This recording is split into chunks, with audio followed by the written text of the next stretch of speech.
Adelante. Ok, muy buen día a todos. Estamos aquí reunidos en esta sala virtual para presenciar el examen oral de la experiencia recepcional de las estudiantes Jessica Denise Pérez Lino y Julia Viviana Miranda Peralta. Esto como requisito parcial para obtener su grado de licenciado en biología. Y en esta ocasión, ellas presentan la tesis que lleva como título Efectos de la restauración activa y pasiva en la diversidad de quirópteros del Centro Agroecológico Las Bellotas, Veracruz, México. El jurado está constituido como presidente por el doctor Gerardo Benjamín Torres Cantú, como vocal la maestra Norma Mora Collado, como directora de tesis la doctora Estefanía Ortega García, y como secretario su servidor Ricardo Serna Lagunes, también codirector de tesis de este trabajo de investigación. Entonces, Denise y Vivi tienen aproximadamente entre 30 y 35 minutos para hacer la exposición de la defensa de su tesis. Posteriormente pasaremos a una sesión de preguntas y finalmente deliberaremos para dar su calificación definitiva. Entonces, pues bienvenidos a todos, a todo el público que nos acompaña y pues adelante. Gracias. Buenos días a todos. Nosotras somos Julia Viviana Miranda Peralta y Jessica Denise Pérez Lino y vamos a presentar nuestro trabajo que lleva por nombre Efectos de la restauración activa y pasiva en la diversidad de quirópteros del Centro Agroecológico Las Bellotas en Huatusco, Veracruz, México. Como director interno, el doctor Ricardo Serna Lagunes y la doctora Estefanía García Ortega García. Bueno, como introducción, de acuerdo con distintos trabajos de Miranda y Hernández, México cuenta con más de 50 tipos de vegetación, entre vegetación natural e inducida. Y el estado de Veracruz es uno de los que presenta mayor riqueza de vegetación, solo después de Oaxaca y Chiapas. El estado presenta una alta heterogeneidad de ecosistemas por distintos factores como el clima, el suelo, el relieve, la zona geográfica, la ubicación geográfica, entre otros. Dentro de esta heterogeneidad de ecosistemas se encuentra el bosque mesófilo de montaña, el cual se encuentra en una zona climática y geográficamente delimitada entre la selva tropical a una menor altitud y los bosques templados a una mayor altitud. Este ecosistema otorga servicios ambientales importantes como su participación en los ciclos hidrológicos, pues es primordial en la provisión de agua por sus altas entradas de precipitación. También participa en el ciclo de nutrientes y es hábitat para una gran cantidad de especies de flora y de fauna. Bueno, como es un hábitat para gran cantidad de especies y es un hábitat clave especialmente para los quirópteros, pues a este grupo le otorga refugio y alimento y a su vez le otorga al bosque mesófilo de montaña servicios ecosistémicos como la dispersión de semillas o la polinización de plantas. Sin embargo, la importancia de este ecosistema ha sufrido efectos negativos debido a diferentes actividades antropogénicas como el cambio de uso de suelo, en las que incluye la expansión agrícola, la expansión ganadera, el incremento de infraestructuras y algunas causas subyacentes como incendios forestales o huracanes. Estos efectos negativos tienen como consecuencia la pérdida de biodiversidad o la disminución de poblaciones. Bueno, sin embargo, estos efectos negativos o daños en el ecosistema se pueden revertir o minimizar mediante la implementación de la restauración ecológica. Esto es el proceso de asistir a la recuperación de un ecosistema que ha sido degradado, dañado o destruido e incluye la aplicación de estrategias para restablecer, ya sea de forma total o de forma parcial, la estructura y funcionalidad del ecosistema, así como también la dinámica de las especies que habitan en él. Las dos técnicas básicas de restauración es la restauración pasiva, mediante la cual se eliminan los factores de disturbio para permitir que ocurra la regeneración natural. Las características principales de este tipo de restauración es que se da en un tiempo prolongado, sin embargo el costo es menor, es más económico. Y la restauración activa, la cual consiste en la implementación de estrategias para acelerar la regeneración del ecosistema. Al implementar estas estrategias, pues esta técnica se da en un menor tiempo, sin embargo el costo es más elevado. La finalidad de nuestro estudio fue establecer si la estructura de la comunidad de quirópteros es afectada de forma diferencial por estas técnicas de restauración activa y pasiva en dos zonas de bosque mesófilo de montaña en el Centro Agroecológico Las Bellotas, en Huatusco, Veracruz.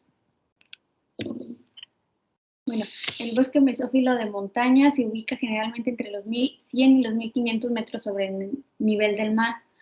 En él predominan árboles caducifolios como los liquidámbar, los pinos y los encinos. Además, como ya se mencionó, es hábitat para una gran cantidad de especies, entre ellos los mamíferos, que en él habitan aproximadamente 257 especies, de las cuales los órdenes más abundantes son el orden Rhodetinia, Loricomorpha y Chiroptera. El bosque mesófilo de montaña ocupa solo el 1% de territorio nacional, que son aproximadamente 8.809 kilómetros cuadrados, y por todas las causas que ya se han mencionado, es considerado un ecosistema amenazado. El estado de Veracruz se encuentran aproximadamente 1.400 kilómetros cuadrados de bosque mesófilo de montaña, dividido en 4 subregiones, las cuales son Cuenca la Antigua, Sierra Norte de Puebla, Huatusco, Coscomatepec, Pico de Orizaba. Cada una de estas subregiones presenta un grado distinto de degradación o fragmentación debido a actividades antropogénicas como la cacería, el pastoreo, la caficultura, entre otras. Nuestra área de estudio se encuentra dentro de la zona de Huatusco, Coscomatepec, la cual presenta una menor calidad respecto a las otras subregiones. Bueno, este bosque también alberga una gran cantidad de endemismos, como de anfibios, reptiles y mamíferos, y en cuanto a flora, alberga entre el 10 y el 12% de la diversidad de plantas conocidas para México. Además, se tiene registro que en él habitan todas las especies de murciélagos de los géneros Carolia, Dermanura, Eptisecus y Glossophaga, así como 19 especies de murciélagos que habitan en el bosque se encuentran en alguna categoría de riesgo y 9 son endémicas de este. Bueno, los murciélagos son el único grupo de mamíferos que son considerados como realmente voladores.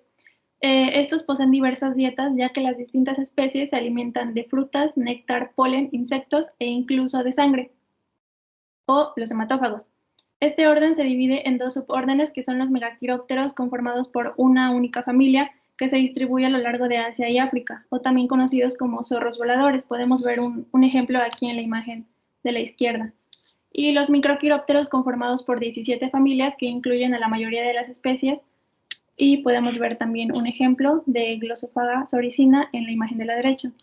La familia más grande de murciélagos del Neotrópico es la Philostomide, con 49 géneros y 140 especies.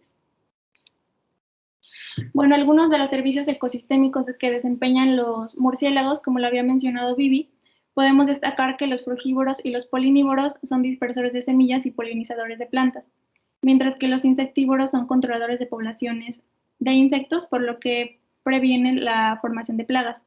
Los murciélagos de la familia Philostomide son considerados los mayores dispersores del continente americano. Esto debido a que presentan una característica muy importante, que es la hoja nasal, la cual ocupan para emitir sonidos de alta frecuencia, lo que les permite tener la boca libre para transportar frutos y así facilitar la dispersión de semillas. Es por esto que son considerados preponderantes en la regeneración de selvas y bosques. Los murciélagos prefieren unidades vegetales que oferten un adecuado hábitat, alimento y refugio para así mantener en equilibrio a sus poblaciones. Sin embargo, de acuerdo con Pinto y Kate, los efectos de las modificaciones del hábitat sobre la diversidad de murciélagos parecen que son dependientes de los rasgos particulares de cada especie, pues así como hay especies susceptibles, tal es el caso de Philostomus discolor, que podemos ver su imagen en la parte superior derecha, las cuales son sensibles a las alteraciones de su hábitat, pero también hay especies generalistas, las cuales muestran intensa actividad de forrajeo tanto en áreas conservadas como en áreas con actividad antropogénica, como es el caso de Artibeus lituratus, que vemos su imagen en la parte inferior. Es por esto que los murciélagos también son considerados como indicadores biológicos. ya que algunas especies reducen sus poblaciones ante estos cambios en el ecosistema. Los murciélagos se distribuyen a lo largo de todo el mundo, con excepción de la Antártida, y se sabe que hay más de 1.300 especies en todo el mundo. México alberga 138 especies de murciélagos, que representa el 10% de la diversidad mundial. Y el estado de Veracruz cuenta con 93 especies, de las cuales destacan los géneros Artibeus, Carolia, Dermanura y Esturnida. Bueno, como objetivo general tenemos analizar la influencia del tipo de restauración, pasiva o activa, sobre la estructura de la comunidad de quirópteros en el Centro Agroecológico Las Bellotas de Huatusco, Veracruz. Y como objetivos particulares tenemos realizar un listado taxonómico de los murciélagos capturados en la zona con restauración pasiva y zona con restauración activa. Clasificar los murciélagos capturados por su gremio trófico en cada una de las zonas y describir la estructura de la comunidad, riqueza y abundancia de los murciélagos en cada zona. Y como hipótesis, los procesos de restauración activa o pasiva del bosque mesófilo de montaña afectarán la estructura de la comunidad, riqueza y abundancia de murciélagos en el Centro Agroecológico Las Bellotas, Huatusco, Veracruz. Bueno, nuestro área de estudio se encuentra en el Centro Agroecológico Las Bellotas de Chicalaba, ubicado en el municipio de Huatusco, Veracruz. Esto es entrando por la Universidad Autónoma de Chapingo y en la parte de atrás del Centro Agroecológico de Las Cañadas. Esta zona presenta alrededor de 135 hectáreas, las cuales fueron utilizadas por más de 25 años como pastizal, hasta el año 2005, en el cual se destinaron entre 90 y 100 para la restauración del bosque de niebla. La zona se dividió en dos áreas. El sitio 1 se restauró mediante la técnica de restauración pasiva y el sitio 2 mediante restauración activa. Aquí hay unas imágenes de cómo se veía la zona en el año 1995 y cómo se veía hace unos pocos años en el año 2018. Y también la localización del Centro Agroecológico Las Bellotas, dentro del municipio. Bueno, para hacer la descripción de los sitios, trazamos transectos de medidas estándar de acuerdo al manual y procedimientos para el muestreo del campo de la CONAFOR, y con ayuda de los especialistas, el doctor Gerardo Torres Cantú y el doctor Jesús Cházaro Bazáñez, hicimos la descripción de la flora.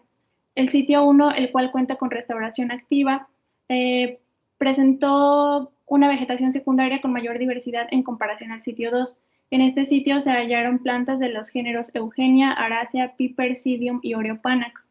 Aquí tenemos algunas de las imágenes de cómo se ve el sitio 1.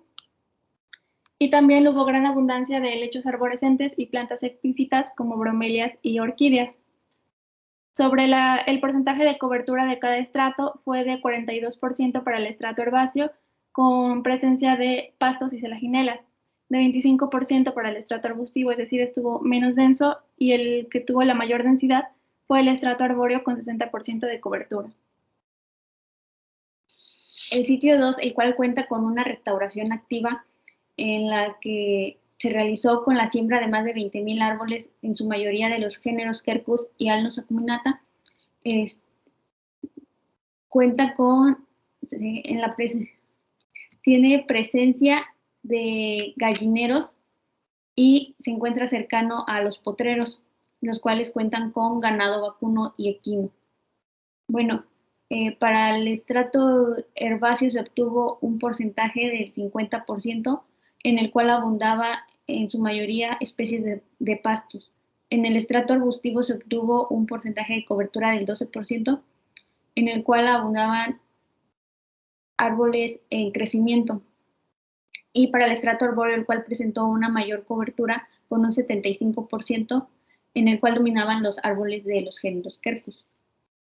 También cuenta con una fuente de agua, la cual es una corriente intermitente. Bueno, para el diseño de muestreo, se realizaron 3 muestreos en un periodo de 6 meses, iniciando el mes de octubre del año 2019 y finalizando el mes de febrero del año 2020. Aunque se tenían planeado realizar más muestreos, esto no fue posible debido a la contingencia derivada del COVID-19. Bueno, en cada muestreo se colocaron 3 redes de niebla en cada sitio con medidas de 9 metros por 2.5 metros a una distancia aproximada entre una y otra de 100 metros. Cada sitio en el que se colocaban las redes fueron marcadas sus coordenadas con la ayuda de un GPS. Las redes eran abiertas a partir de las 18 horas, revisándolas en lapsos de entre 30 a 45 minutos, hasta la medianoche, que eran cerradas. Bueno, una vez capturados los individuos, eran transportados en bolsas de manta para tomarles sus datos generales y morfométricos, así como edad, sexo, condición reproductiva, entre otros. Los datos registrados eran registrados en una ficha de campo como la que se encuentra en la parte superior derecha, para posteriormente ingresarlos a una base de datos. Una vez registrados todos los datos de cada individuo, eran marcados con un esmalte de uñas en alguna de sus garras para ser liberados. Esto era para evitar la duplicación de datos e identificar la recaptura. En el análisis de datos, para el esfuerzo de muestreo se calculó el área de cada red por las horas activas, por el número de noches muestreadas y por el número de redes empleadas. Asimismo, se obtuvo el éxito de captura dividiendo el número de individuos capturados por sitio entre el resultado del esfuerzo de muestreo. Para el listado taxonómico en campo, con la ayuda de la clave de Medellín y colaboradores 2007, se realizó la identificación de las especies, y para la realización del listado se realizó con ayuda de la última lista de mamíferos de México de Ramírez Pulido y colaboradores 2014. Para la clasificación de gremios tróficos se realizó de acuerdo a la clasificación de Medellín según la preferencia alimentaria. Esta con especies con preferencia en frutos de los géneros Ficus, con preferencia en los frutos de los géneros Piper y Cecropia, frugívoros generalistas y hematófagos con especialidad en sangre de aves o en sangre de mamíferos. Para la clasificación de susceptibilidad se realizó de acuerdo a distintos autores: especies dependientes de hábitat, aquellas que habitan bosques continuos y maduros; especies sensibles, aquellas que también habitan en bosques continuos, maduros, pero forrajean en sitios como vegetación secundaria o vegetación riparia; y especies tolerantes, aquellas que resisten a las alteraciones o modificaciones de su hábitat, así como pueden habitar en vegetación secundaria, vegetación riparia o incluso árboles aislados. Bueno, también se clasificó a las especies de acuerdo a su estatus de conservación, esto con base en la NOM 059 de la Semarnat. Se ocuparon las clasificaciones de probablemente extinto, en peligro de extinción, amenazadas o sujetas a protección especial. También para comparar los hábitats de cada sitio se realizó una matriz de texto en la cual se incluyeron los datos de las especies y esta se ingresó al software INEX versión online, con la cual se generaron curvas de acumulación que nos mostraron la representatividad del muestreo. Para hacer la descripción de la comunidad, igualmente se utilizó el programa Excel, en el que incluimos todas las variables de sexo, edad, biomasa, estratos y condición reproductiva. Esto se metió en una matriz de texto al programa estadístico Infostat versión 2020, que generó un gráfico de análisis de correspondencia, el cual nos mostró la relación entre las especies y las variables que incluimos. Y finalmente, para hacer la comparación de la biomasa entre las especies compartidas por ambos sitios, se realizó una prueba de T por cada sitio y una prueba de T por ambos sitios en el programa estadístico Infostat 2020. Bueno, nuestros resultados. Obtuvimos un esfuerzo de muestreo total de 4.860 metros cuadrados de red sobre hora y un esfuerzo de muestreo por sitio de 2.430 metros cuadrados de red sobre hora. También obtuvimos el éxito de captura, el cual es el número de animales capturados por una hora red y fue más alto para la zona con restauración activa que para la zona con restauración pasiva. En total registramos 135 individuos organizados en 6 géneros y 13 especies. Las especies más abundantes que podemos ver aquí es Sturnira hondurensis a la izquierda, con 11 individuos en el sitio 1 y 37 individuos en el sitio 2, y Sturnira parvidens con 12 individuos en el sitio 1 y 24 individuos en el sitio 2. En el sitio 1, o en el sitio con restauración pasiva, registramos un total de 45 individuos y 8 especies, y en el sitio 2, o en el sitio con restauración activa, registramos un total de 90 individuos y 13 especies. Los géneros dominantes en ambas zonas fueron Carolia, Sturnira y Dermanura.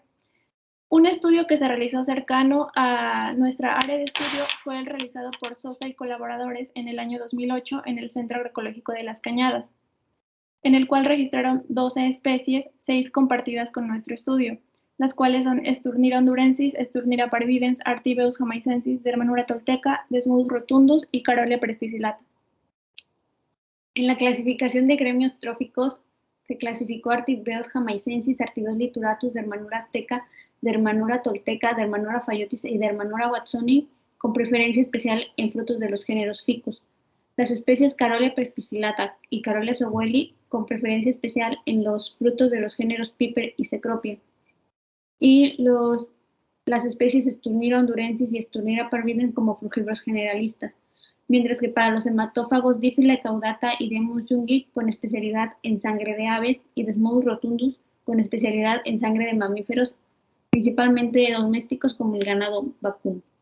En la gráfica que se muestra en la parte derecha, se observa la abundancia de murciélagos frugívoros respecto a los murciélagos hematófagos. Bueno, aunque no se encontraron especies de otros gremios, como insectívoros o polinívoros, no se descarta la presencia de estos, pues ya puede que haya la presencia, pues en Las Cañadas, que es una zona cercana, Sosa y colaboradores en el año 2008 registraron especies de estos gremios tróficos. En la clasificación de especies susceptibles y tolerantes a la alteración, 13 de las 13 especies que registramos en nuestro estudio, 12 se consideran tolerantes, pues estas especies se alimentan de plantas que se encuentran generalmente en sitios alterados y se encuentran en nuestro sitio de muestreo, que como ya mencioné son Piper, Cecropia, Ficus y Solanum, que son plantas principalmente pioneras en la regeneración de los ecosistemas. Solamente Esturnira hondurensis se considera sensible a la degradación del hábitat. Y las especies hematófagas que fueron de Desmodus rotundus, Demus jungi y Dífila caudata, se le atribuye su presencia debido a la actividad ganadera que hay en la zona y a la presencia de aves de corral. De acuerdo a la NOM 059, el estatus de conservación de las especies, 2 especies de las 13 que registramos se encuentran bajo la categoría de sujetas a protección especial, que son Dermanura watsoni y Demus jungi. Principalmente Desmodus jungi porque es confundido con el vampiro común que es Desmodus rotundus, el cual causa daños en el sector ganadero. Al ser confundido esta especie, la atacan, por ello se encuentra en esa categoría.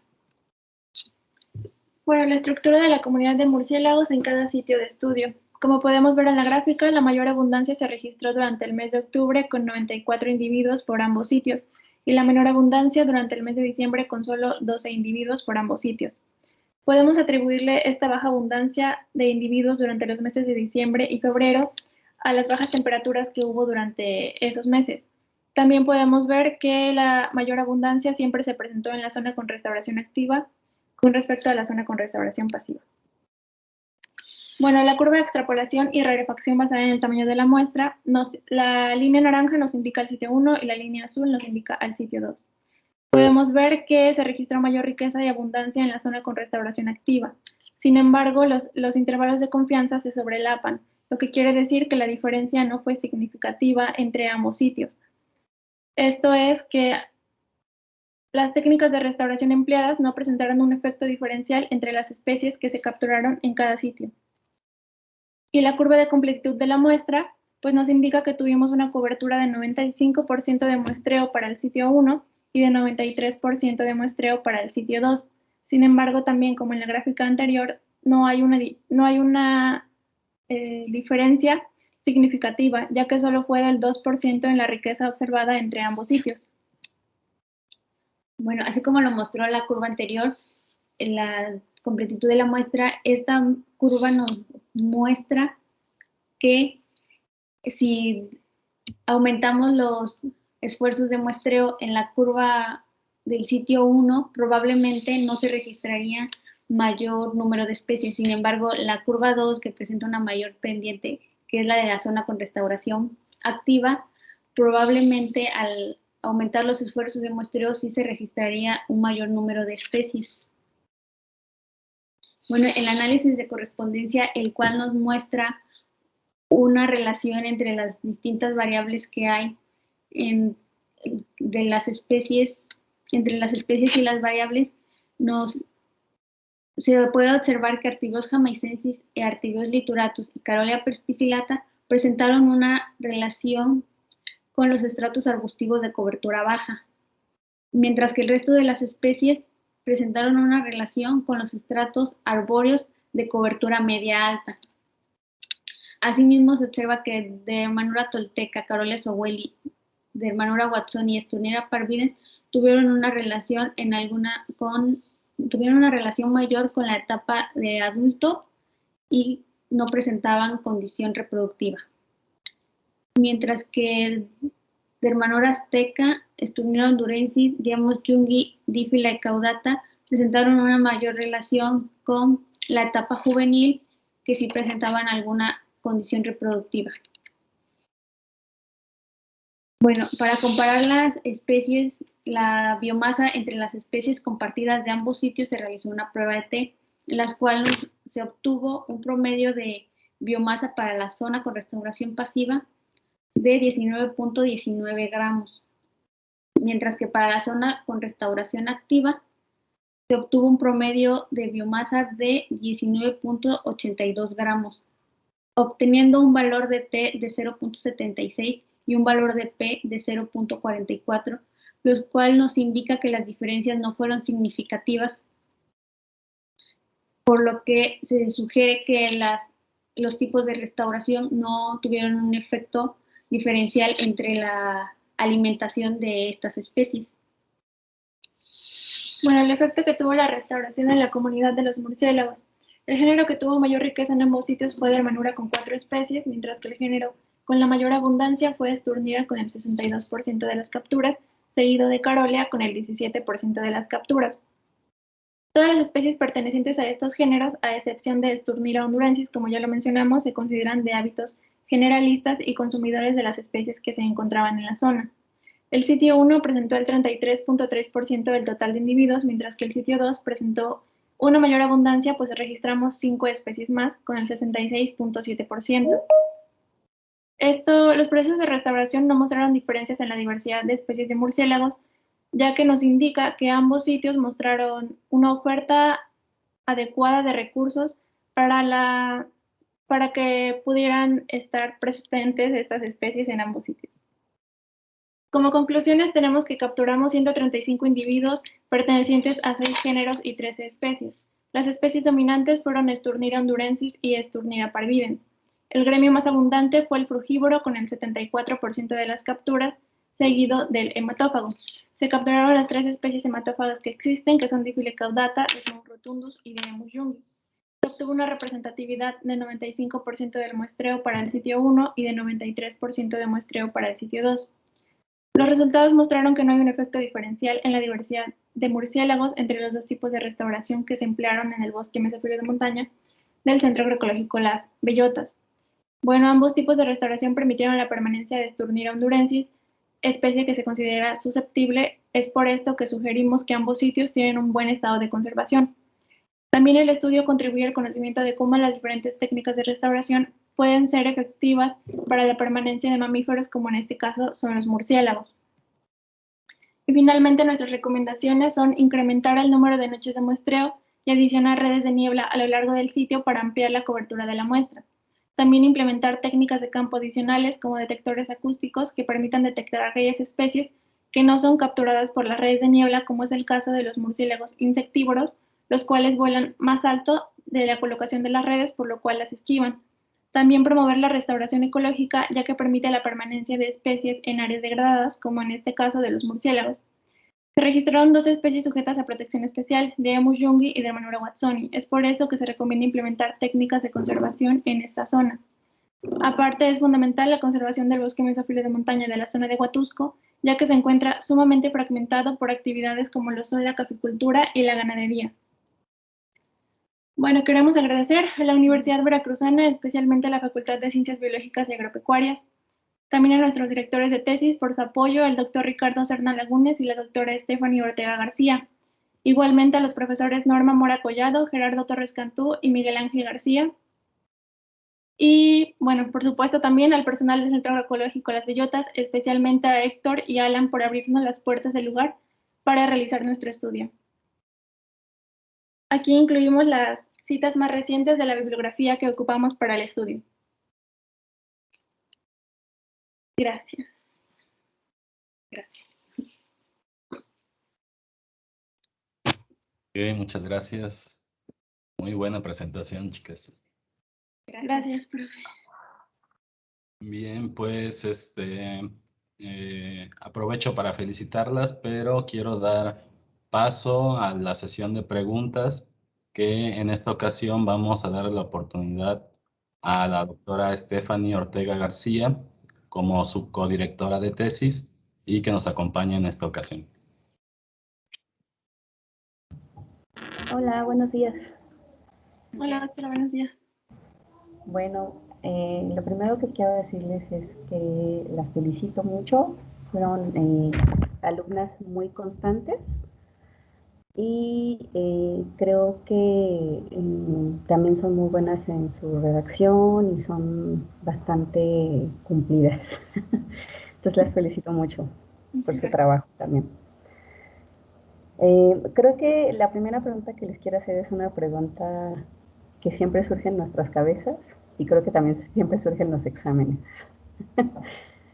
¿Qué hubiesen hecho para mejorar su trabajo o para hacer cambios en su trabajo?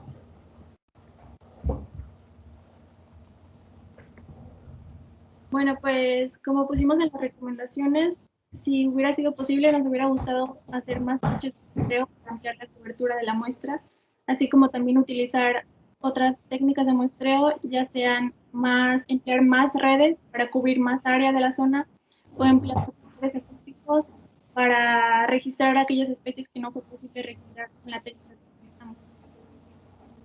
Igualmente, como menciona Denise, implementar otras técnicas para la detección de más especies y pues si hubiéramos tenido la posibilidad de haber buscado más, pues eso no fue posible. Sí, esta pandemia influyó mucho en todos los aspectos, ¿no? Incluyendo el científico. Bueno, ustedes mencionaron que hubo procesos de restauración en sus sitios de estudio, lo cual es algo medular en su trabajo. Y ese proceso de restauración empezó en el año de 2005. Entonces la pregunta es, ¿qué panorama creen que hubieran encontrado si ustedes no hubieran muestreado en el año 2020, sino en el año 2008 o 2010? ¿Qué hubiese pasado? ¿Qué especies hubiesen encontrado? ¿Creen que hubieran encontrado diferencias? ¿Qué creen que hubiera pasado con su estudio? Probablemente hubiéramos encontrado una menor riqueza, pues hubieran sido zonas que apenas estuvieran empezando a regenerar, ¿no? Tendrían 3 años aproximadamente de iniciar la regeneración, porque habría muchas especies que no estuvieran maduras o no habría la riqueza que hay en este momento. Asimismo, a lo mejor encontraríamos una menor abundancia, pues solo especies que fueran de paso o fueran a correr. Sí, también, como dice Vivi, bueno, los procesos de restauración son largos, ¿no? Al implementar la técnica de restauración activa, pues se puede reducir un poco el tiempo, pero en sí los procesos de restauración se llevan un tiempo largo. Entonces, al tener pocos años de restauración, pues sí, seguramente la diversidad de murciélagos hubiera sido mucho menor a la que encontramos ahora.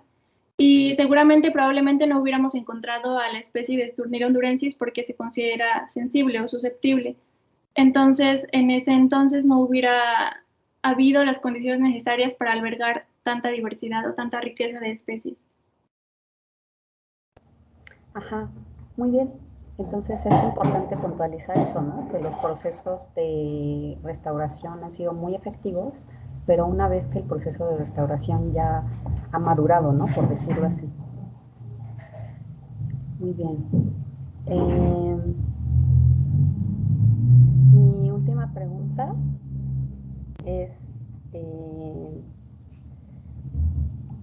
¿qué pasa con algunas de las especies que ustedes encontraron? Encontraron murciélagos hematófagos, ¿no? Háblenos un poco de esa situación.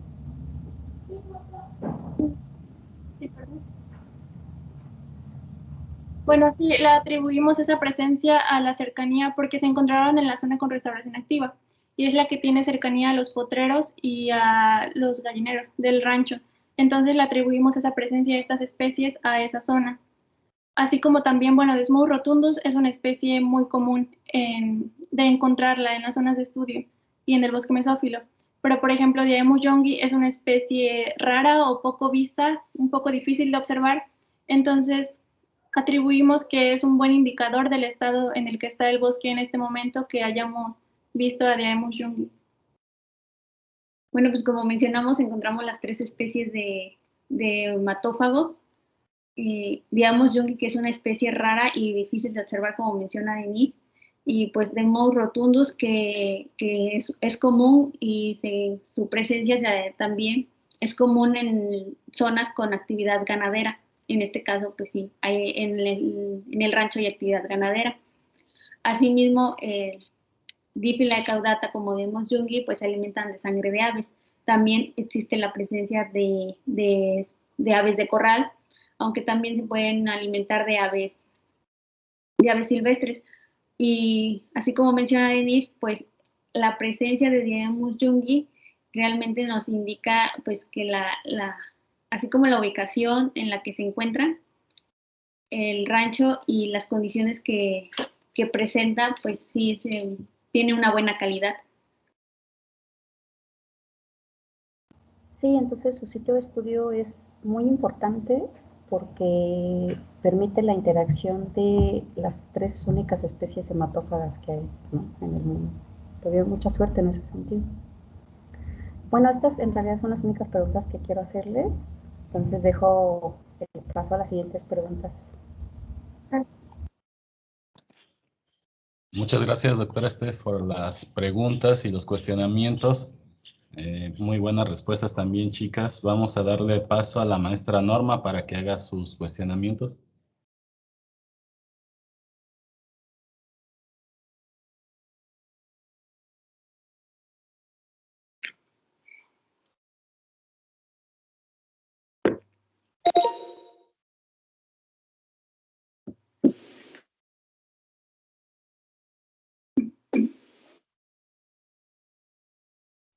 Norma, ¿nos escuchas?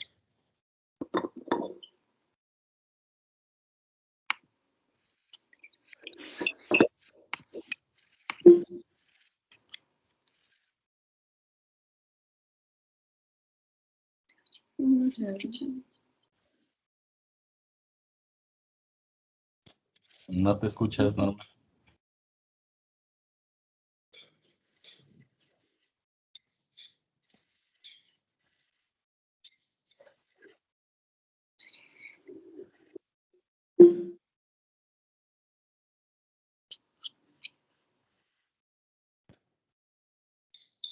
O si mientras se compone el audio, le damos paso al doctor Gerardo. Muchas gracias, doctor Ricardo. Muchas gracias, chicas. La verdad que qué bonito trabajo. O sea, desde la cuestión, pues me imagino de todo el trabajo de la elaboración y meterse en ese grupo. O sea, conforme empezaron a presentar, a hacer la presentación, pues yo la veía como una trama. O sea, la hicieron bien, ¿no? Como que estaba yo esperando y luego que ya quiero ver los resultados, ¿no? Porque estaban así como platicando todas las cuestiones del sitio y demás, y muy buenos resultados también, a pesar de todas las limitantes que se vinieron presentando, ¿no? Entonces también quiero de entrada pues felicitarlas, igual pues por haber hecho frente a todos estos imprevistos y sacar avante un trabajo pues bonito, ¿no? De una muy buena calidad. Se les pasaron ahí unos detallitos de ortografía en la presentación, un puntito que lee tal con punto, que lee tal con punto y coma, que los espacios muy mínimos, ¿no? Pero yo pienso que si esos detalles los pulen y también creo que podrían haber trabajado un poquito más el estilo.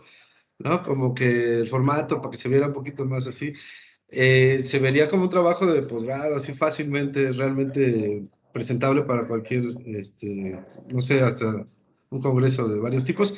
Entonces me pareció un trabajo muy bonito, ¿no? Siempre hay cosas que se pueden mejorar, entonces yo creo que a este trabajo, si lo hubieran afinado esos detalles, se vería así, súper, mucho mejor. Se ve muy bien y los felicito.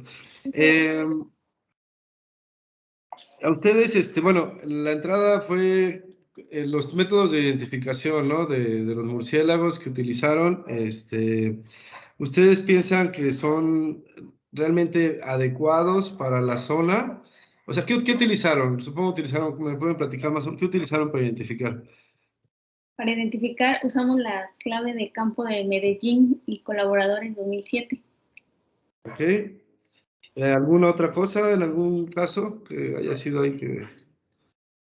Puro, todo con Medellín. Ajá, todo con Medellín.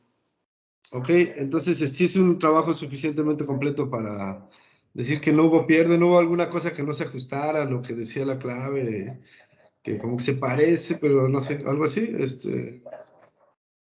No, no todo lo seguimos al pie.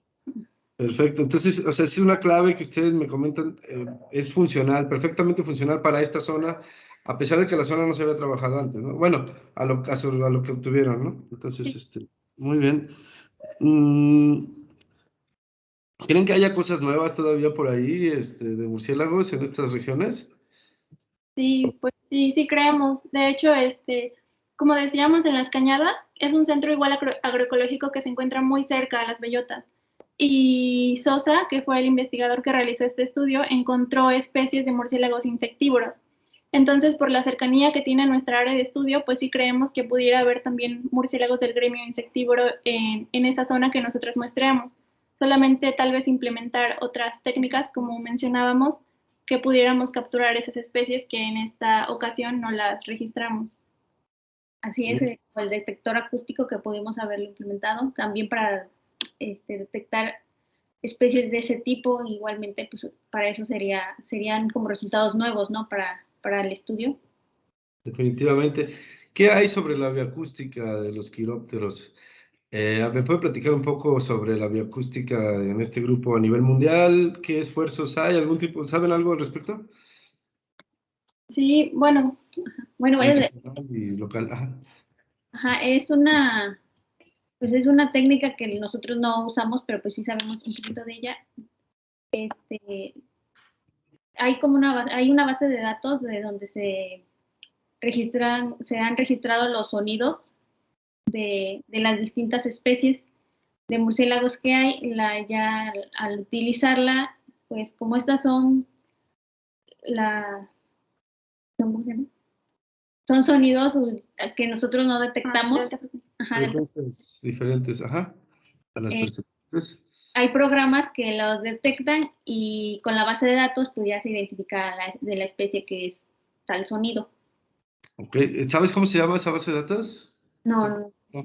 Eh, ¿Hasta qué punto saben si realmente eso funciona? O sea, digo, porque si fuera así como uno lo platica, porque yo también lo he dicho en algún momento de mi salud, no, que con el audio puedes identificar, pero ya, o sea, es tan fácil así como que lo grabo y ya me dice qué especie es, o las implicaciones que requiere hacer un estudio, o sea, a lo que voy es qué tan avanzada está esta herramienta para decir que realmente es factible utilizarla así como una primera herramienta, como ustedes que, por ejemplo, apenas se están metiendo en ese grupo, apenas se están conociendo. Creo que es importante entender pues la complejidad de la bioacústica, ¿no?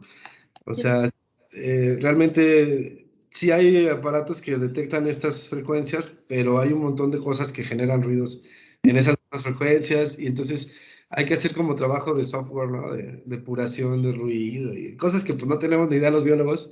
Digo, supongo que pero bueno, creo que es muy importante que empiecen a considerarse esa herramienta. En algún momento pudiera ser realmente factible, ¿no?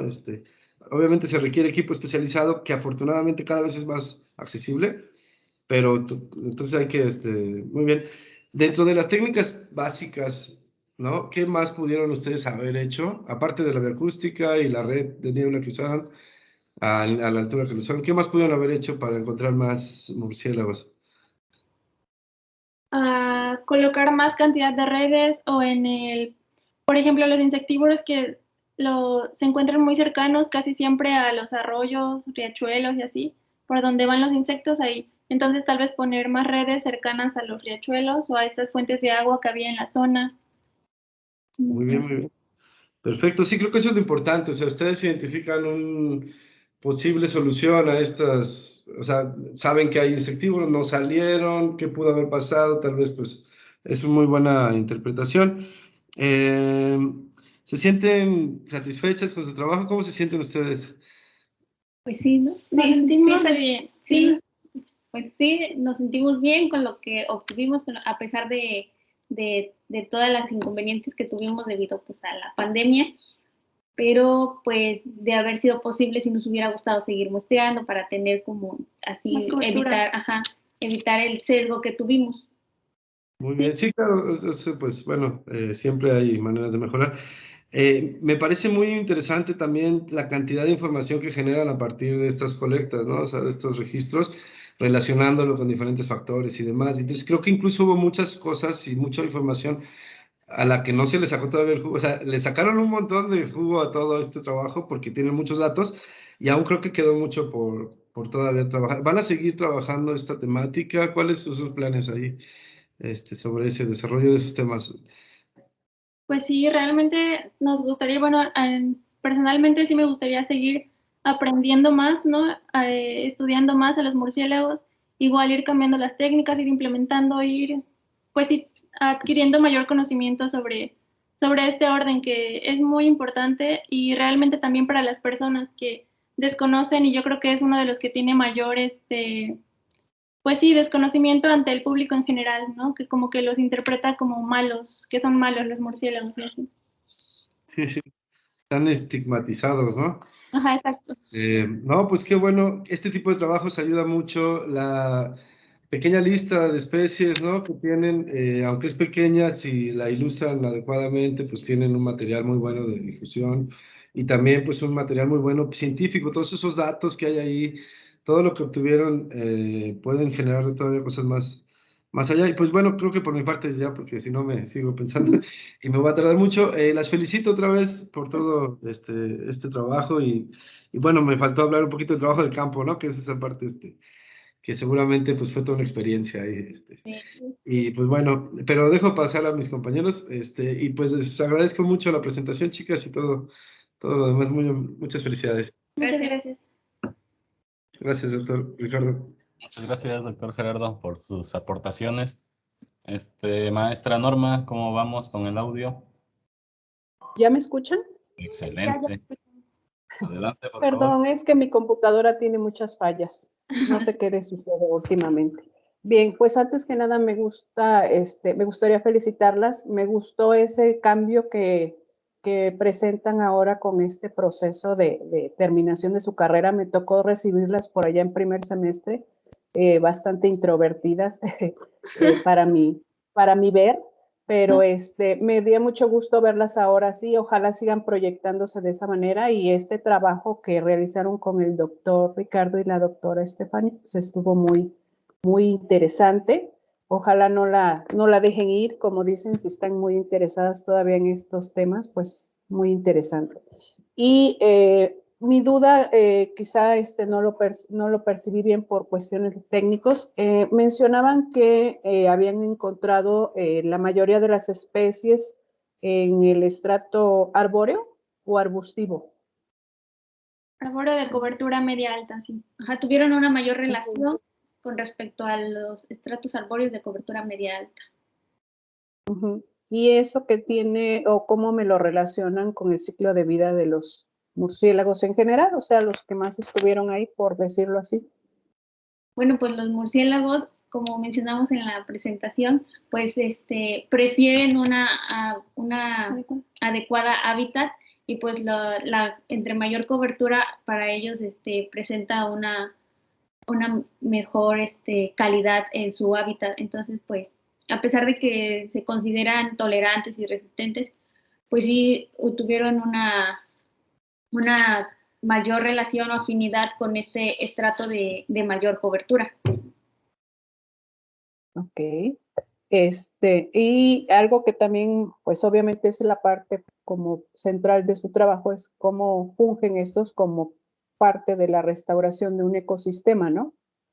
Sí. ¿Cómo se lo dijeron o se lo dicen o se lo dirían a la comunidad en donde estuvieron trabajando? ¿Cómo le hacen llegar esa información y que la gente, pues como ustedes dicen y como mencionaban hace rato con el doctor Gerardo, asimile esa importancia? Sí, pues yo creo que sí se necesitan como pláticas, charlas así de conservación y de educación ambiental para explicarles que pues los murciélagos cumplen funciones muy importantes, como lo explicaba Vivi, como la dispersión de semillas que ayuda en esta regeneración de bosques y selvas, la cual es muy importante.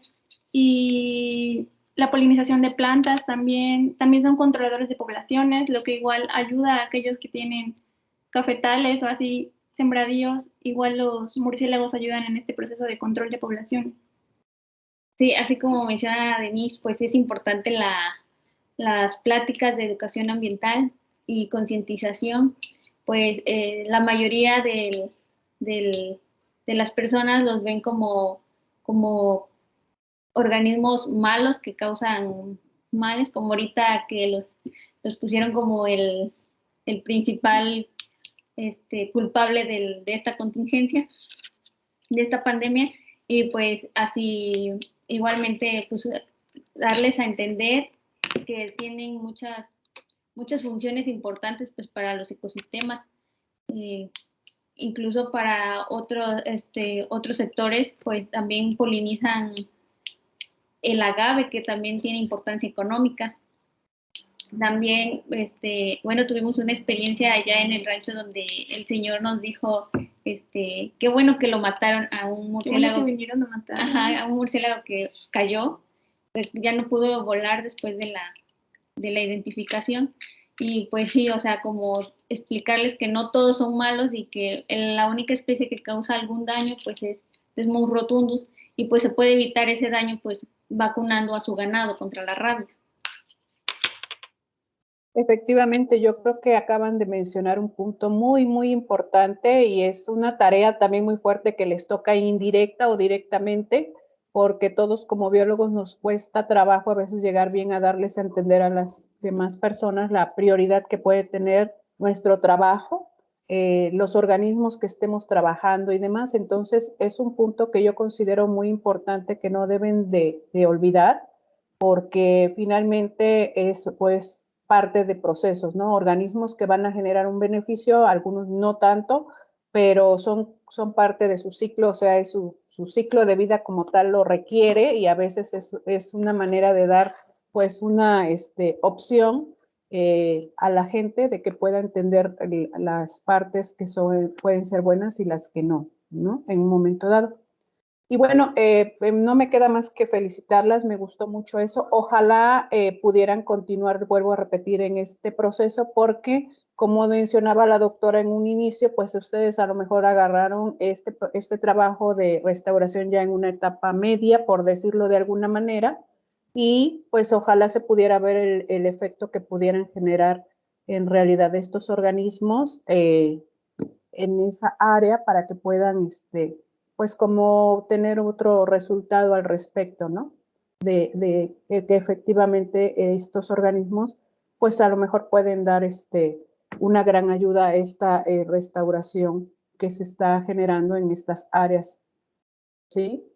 Pues me dio mucho gusto estar con ustedes y su trabajo, las felicito, felicidades al doctor Ricardo y a la doctora, y pues mucho éxito, chicas, sigan adelante. Gracias, doctor. Muchas gracias, maestra Norma. Muy bien, chicas. Ahora me toca a mí, ¿no? Preguntarles.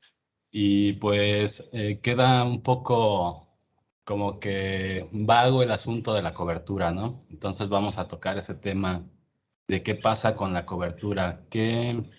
Recuerden que estamos hablando, pues, de que la cobertura es parte del hábitat, ¿no? De los murciélagos, pero ustedes solamente midieron el porcentaje, ¿no? De cobertura, pero ¿qué significa ese porcentaje que va desde 1 hasta el 100%, ¿no? ¿Y qué significa tener un 100% de cobertura en términos de diversidad de especies, ¿no? Ajá. Sí, pues podríamos decir que a mayor cobertura tal vez podría haber mayor abundancia o diversidad de especies, porque sí, como decía Vivi, los murciélagos prefieren unidades vegetativas pues bastante densas o que les otorguen recursos necesarios para su estancia en la zona o en el hábitat. Ok, ¿esos recursos cuáles son? Refugio, alimento, ¿Cuáles más? hábitat para espacio para Forrajear. espacio para reproducirse. ¿Qué más?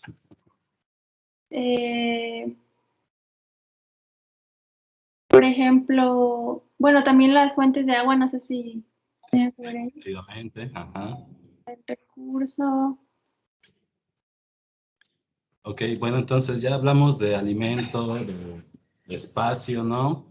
Pero también la cobertura es una, pues, capa que permite también la depredación, ¿no?, de los murciélagos. Entonces muchos murciélagos, pues, utilizan la cobertura, estos espacios de mayor cobertura para pasar de un paisaje a otro para buscar justamente esos recursos, ¿no?